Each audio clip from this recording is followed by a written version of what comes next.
तेव्हा एकीकडे महाराष्ट्र केसरी स्पर्धा सुरू असतानाच भोगावमध्ये राज्य विजेतेपद कुस्ती स्पर्धेचा थरार देखील सुरू आहे। या स्पर्धेमध्ये पिंपरी चिंचवडचा पैलवान प्रसाद सस्ते यानं 86 किलो वजनी गटामध्ये सुवर्ण पदक जिंकलंय, तर 70 किलो वजनी गटामध्ये लातूरचा पैलवान आकाश देशमुख सुवर्ण पदकाचा मानकरी ठरलाय।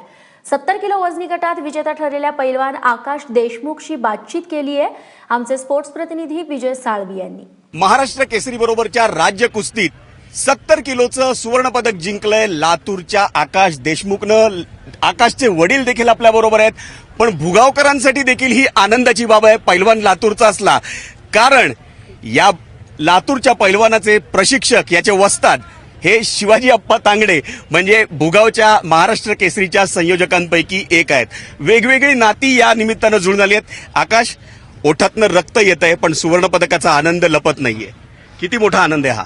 खूप मोठा आनंद आहे। मी गिरको रोमन स्टाईल खेळतो आणि फ्री स्टाईलला मी पहिल्यांदाच खेळलोय आणि ते सुवर्ण घेतलेलं आहे। हे कमालीच आहे, म्हणजे ग्रीको रोमन तू खेळतो त्याच शैलीचं वेगळं आहे, ऐनवेळी तू फ्रीस्टाईल खेळायला लागतो आणि सुवर्ण पदक मिळतो। कसं काय जमतं हे तुला आणि कोणी तुझ्यावर एवढी मेहनत घेतली?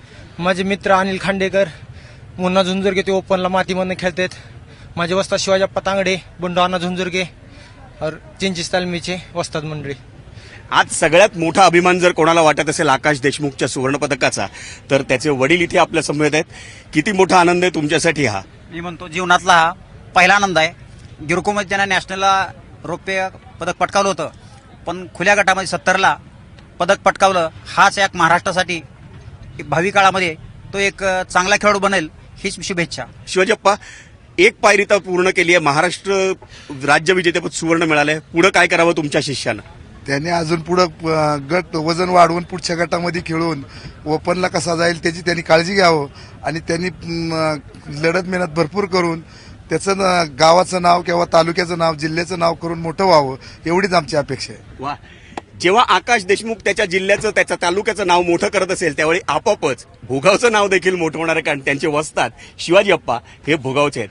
अशा अर्थानं एका महाराष्ट्राचं देखील नाव मोठं होणार आहे। कॅमेरा पर्सन योगेंद्र गुप्तासह विजय साळवी, एबीपी माझा, भुगाव, मुळशी, पुणे।